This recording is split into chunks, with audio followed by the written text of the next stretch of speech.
Hello, welcome to Better Business Podcast. My name is Alexei, and today we've got an interesting guest, Luis Garotti from 292 Co. How you going there, Luis?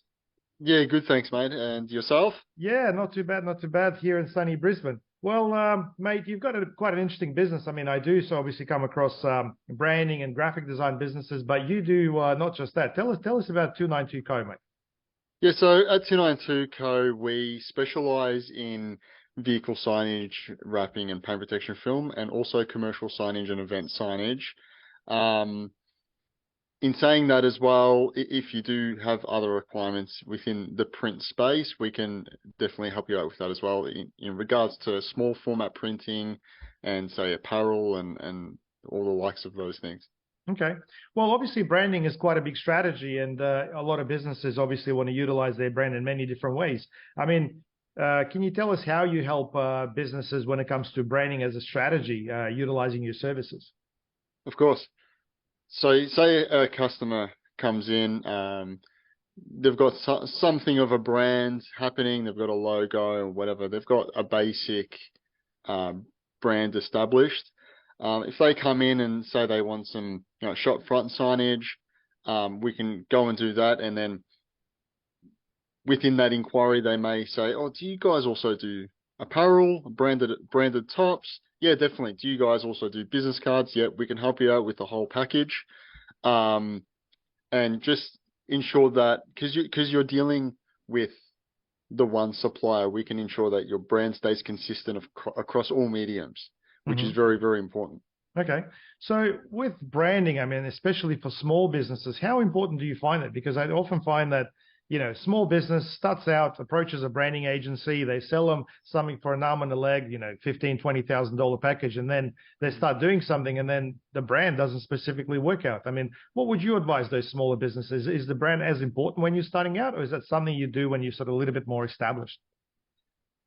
Branding should be established from the day you open the business, because you have to remember that that's the face of your company. Yes, you're the face of the company, but your logo and your brand look and feel is what people are gonna see straight away and also judge your business on.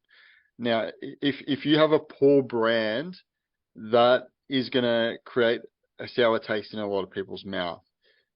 If you look at, say, a very modern cafe these days, they're sort of all popping up here and there. They have like a nice clean brand. It looks professional, um, compared to, say, like an older cafe who hasn't updated their branding in a couple of years, and it looks a bit outdated. Which one are you going to go into Hmm. based off just the look of that brand? You're going to go into the one that looks more professional, a little bit more modern, because even though you don't know what the coffee is going to taste like, you're already making judgment in your mind that coffee is going to taste better just because of the branding that they have on their shop front. Yeah, I'd agree with that. I think something that's a little bit more appealing has obviously got the upper hand when it comes to appealing to customers. I'd agree with that. Okay, and with your business, how did you get into it, mate? I mean, is that something that you've been doing all along? Surely there's been a starting point. Tell us the story of how you got into the business. Yeah, of course. So back quite a few years ago, when I was around 15, 16, I actually started doing websites and basic logo designs and stuff for family and friends who'd approach me. My family had a printing company that my grandfather started many, many moons ago. So I've always been around sort of the print industry and the design industry. My dad was an old school graphic artist. So I guess that's where I mainly picked that all up from, going to work with my father and learning off the graphic designers there and stuff like that. And, you know, the entrepreneur in me started quite early, getting to work on, simple websites, logos and stuff, as I said. And when I was going through high school, I sort of just always knew what I wanted to do. I was into, I guess, like tech, computers and stuff, and always into art. So I was like, how can I mix those two together? So I did a graphic design diploma straight out of high school. And from there, I guess it was just destiny that I just fell into the print industry because of my family, and started off in the small format printing, and worked to wide format and then signage and vehicle wrapping and stuff.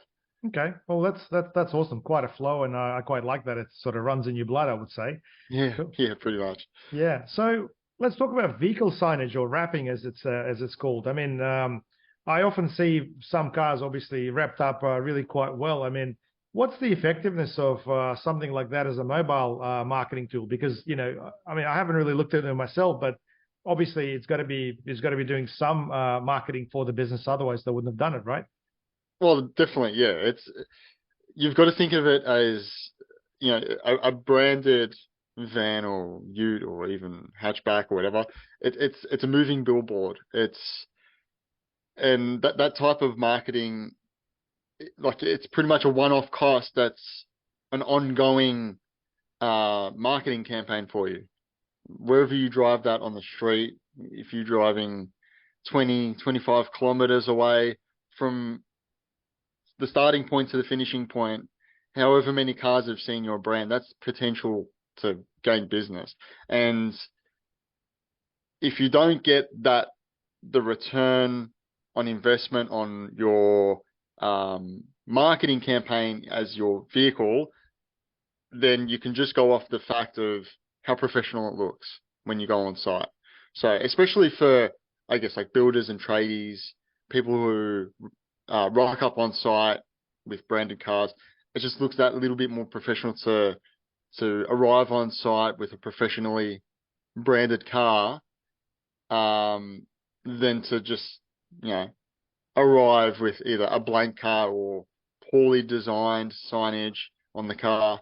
You can definitely see the difference with how professional that appears for those types of businesses. Yeah, well, it's almost like a value add, right? Like, I mean, I think if you have a great looking car with a nice wrapping around it, which obviously delivers the message in a smart way and really stands out, then yeah, it sort of positions you above everybody else. Now, vehicle wrapping is obviously not cheap, and it's one of those things that I found that you probably don't want it to be cheap, because if it's something that's going to wear out or become blurry or lose color after a year or so, it's probably going to look everything but what we just spoke about. So what's your sort of take on the whole investment side of things? Because yes, it's a very expensive exercise to do vehicle wrapping. Of course. And depending on the type of vehicle wrapping that you're getting. So we do obviously the branding side, so the vehicle signage type of wrapping, but we also do the auto styling wrapping as well. So that's color change of luxury cars or pretty much any car, and also paint protection film, which is that clear wrap that protects the paint against stain chips and scratches. So on any level of any of those products, you don't want to cheap out, because when you're cheaping out, you are getting a lower grade product or an installer who doesn't maybe quite have the right experience to ensure that it doesn't fail. Because there's a lot of things that can go wrong with vehicle wrapping, in terms of, like, over time it might start peeling, it will fail in certain areas. If you don't use the right product, as you said, it will fade, and it will fade a lot quicker. So it's very important to do your background on the company that you're using, number one, and ensure that they're using high quality products and that they have the right experience. Hmm. Well, look, I think the whole idea of signage is obviously to grab more attention and to drive customers.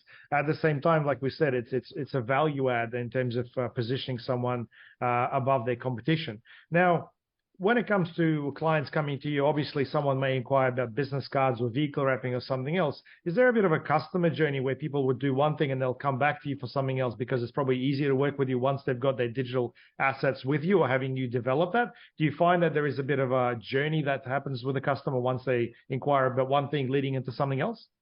Yeah, definitely. So we've obviously got customers who we've had from early on in our business who, they'll come in for either vehicle signage or, as you said, business cards or whatever. We'll do those. And then, a couple of months down the track, do you guys do this? Yeah, yeah, definitely. We can help you out with your commercial shop front signage or branded apparel or whatever. So because we can service the customer in so many different ways, we definitely have customers coming back for different products and services that we can offer. And even all at the same time, really, we've had customers come in, oh, I want a vehicle wrap, I want shop front signage, I want business cards.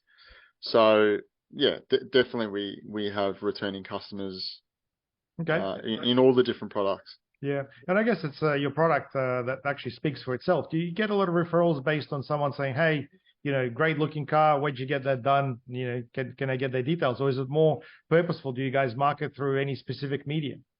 So I'd say 90% of the business from the start until now is all referrals. And I believe obviously that is the best way to get business, and that's what I have based my whole business on is so doing such a good job that someone recommends you is the absolute best way you can get business from any source. We do obviously a little bit of social media, but we only do the social media just as mainly like a portfolio of our work where people can go on there, oh, they did this, this, and this. We don't really market too much on social media or pretty much anything else. It's all mainly based off referrals. Okay.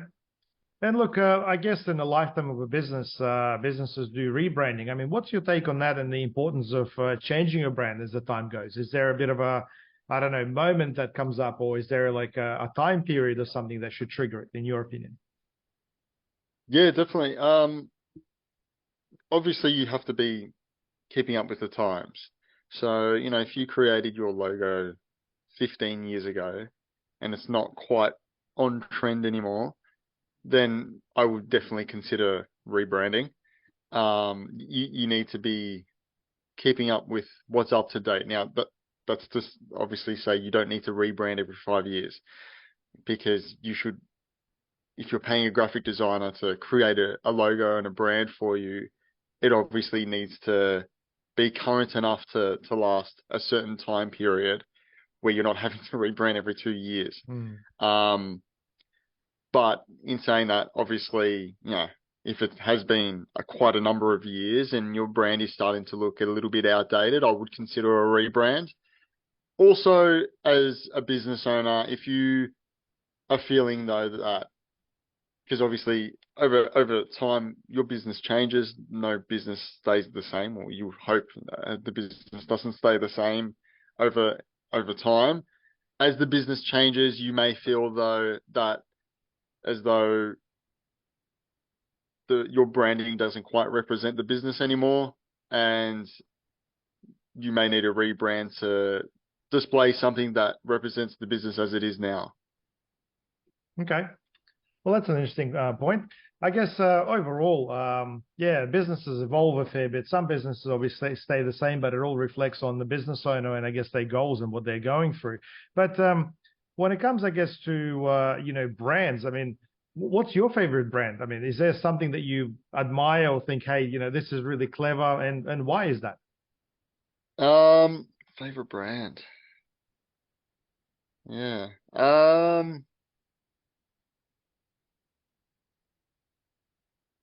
Look, I mean, most corporate brands are very well designed, especially the sort of the larger ones. They spend quite big money on their brand. My personal favorite though, and which would be a lot of people's favorite, would be Apple. And that's because that simple logo has lasted such a long time period, and their branding is quite simple, it's effective, very bold, and I don't like. I think even if they didn't have their logo on there, and they just supplied the text, you would know what that brand is. Hmm. It's such a powerful brand that anywhere it's displayed, even if it's just that little Apple icon that's sitting on your monitor, you know straight away what that is. Like Yeah, it's yeah. such a powerful brand. Yeah. I was listening to one of Simon Sinek's interviews on branding, and he was talking about the whole Apple thing, how when people start using Apple, they align with it so much that even though you may not like Apple, they would take things personally because the brand would actually align with them and their values. And this is why you got this hot debates between, Windows users and Apple users, and then you've got, all your Tesla people and everybody else. And yeah, it's quite clever how the whole thing really sparks a conversation. Okay.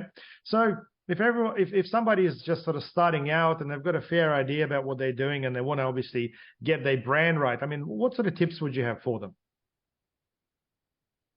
So obviously, go to a graphic designer who is who you can trust, and you know their work, you like, because different graphic designers have different styles.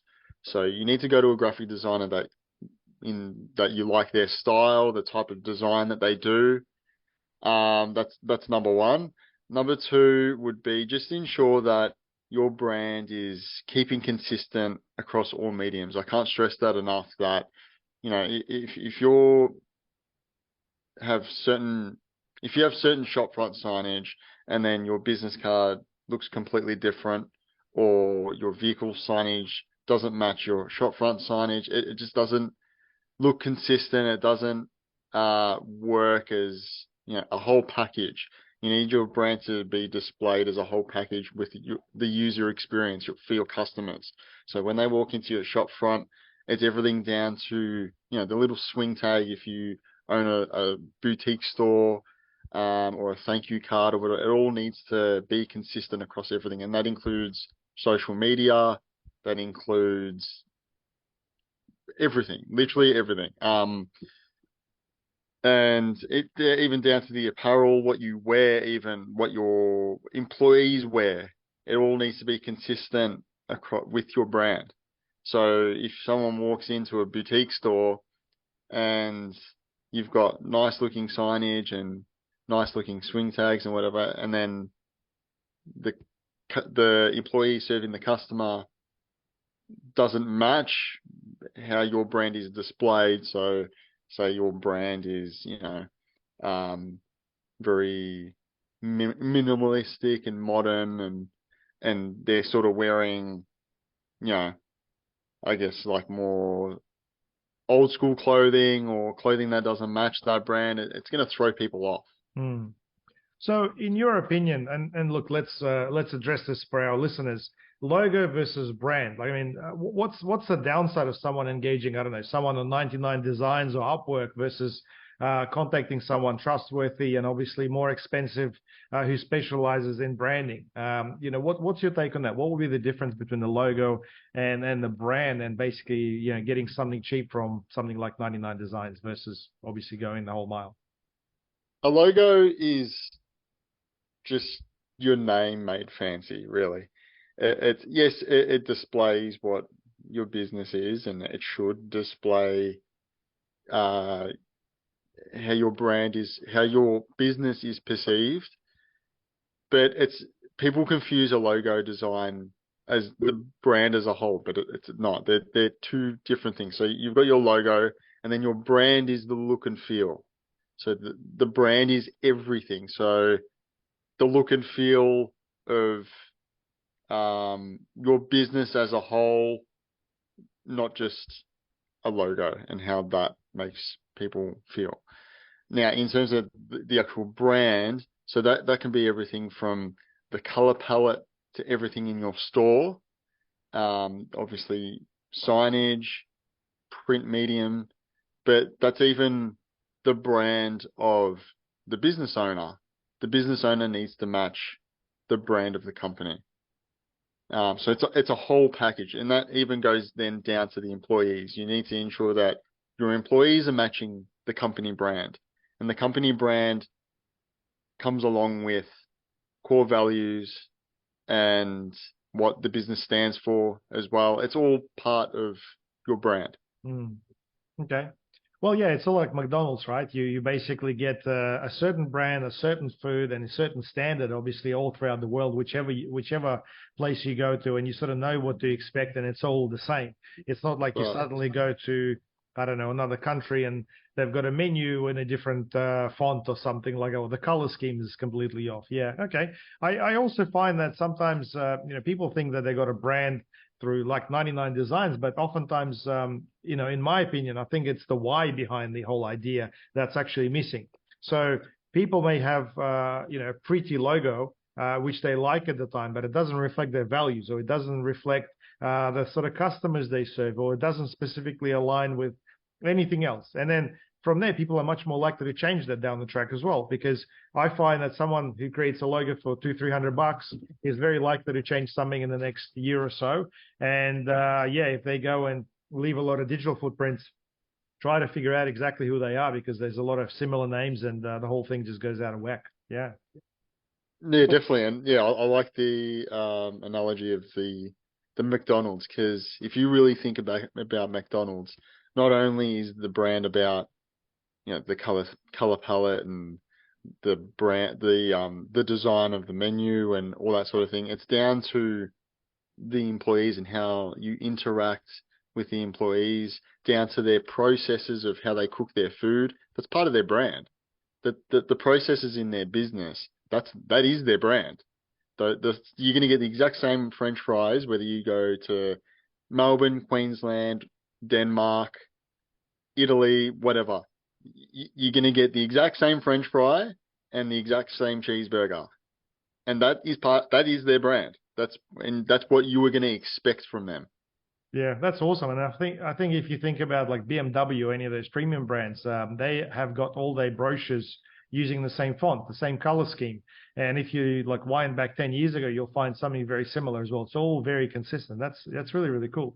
Now, there's obviously been a couple of very interesting rebrands, and it'd be interesting to hear your opinion about it. What do you reckon about all that Commonwealth Bank going to this can and this logo that they've gone towards? I mean, what's your take on that? Has that sort of reached the objective, or was that a bit of a waste of money?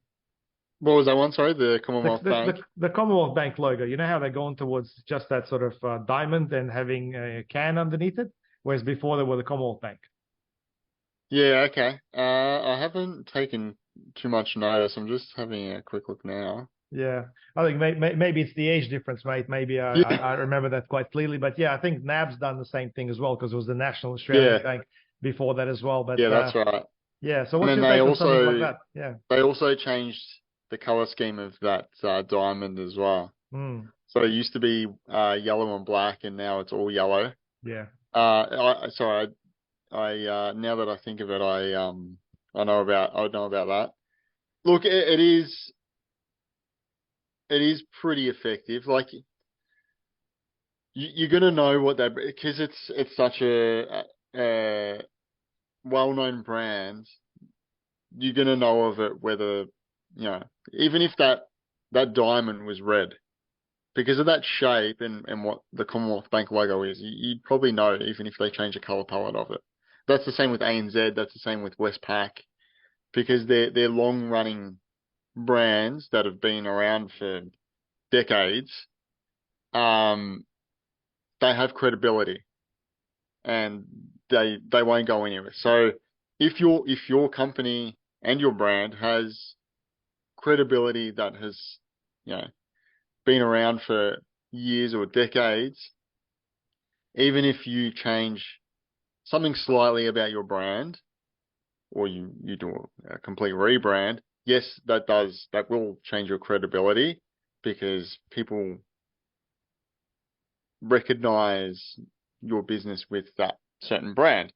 But if you have been around for a long time and you do have that credibility, even a rebrand may just actually give your customers a bit of a refresh into your business, and they can see that you're keeping up with the times as well. Mm. Well, that's a good point. Yeah, sometimes certain things happen, and I think the rebrand could be a way to sort of back up a change, or a business potentially changing in a certain way. So certainly, there's been a lot of rebranding around Woolies, for example, right? Mm. So it's Woolworths here in Queensland, and you guys have had Safeway in the past, and yeah, they Yeah. decided to go with Woolworth in the end, so Queensland wins. But I guess it's all about consistency, right? And even though it's the same business, I mean, there's obviously had to be some sort of a story behind keeping it very different. Yeah, and just on that rebrand as well, if for some reason you feel as though your business isn't in a great position in the market, and look, things happen, maybe you've had some stuff ups with some clients, and you're losing that credibility, a rebrand is a great way, I guess, as a little bit of a reset, to then gain some credibility with potential customers. Maybe that the brand that you had isn't getting a good taste in people's mouths. Maybe a rebrand might just give you that little bit of a reset to keep going in your business. Right. Okay. Well, mate, yeah, we've covered obviously lots of different things, and if someone wanted to find out a little bit more about your business, how would they find you? Yeah, so obviously on social media, we're on Instagram, Facebook, and LinkedIn at 292 Creative. And obviously our website 292creative.com.au. Okay, I'll make sure to add the links to this profile. Now, I often add this to episodes where I've got guests. This section is something I call rapid fire. So this is where I ask you a fairly simple question, and I just want a fairly simple, direct answer. There's no really need to elaborate. So are you ready? Yeah, All right. So soccer or AFL? soccer. Nice. I can feel a bit of Italian background there. So Yeah. we obviously covered your favorite brand, Apple. What would be your second favorite? Ferrari. Okay. And in terms of personal development books, what's your favorite book? Favorite book. I'd say The Power of One More by Ed Milet. Nice. I have to definitely check it out. Mate, thanks very much for finding the time to jump on this podcast. I'm sure people would definitely learn a lot from speaking with you further. So, guys, I'll mention the contact details in my podcast media. So please make sure you check that out and reach out to Luis and find out more about what he can potentially do for your business. Thanks, mate. Thank you for having me. All Appreciate it. right. Thanks. Bye-bye.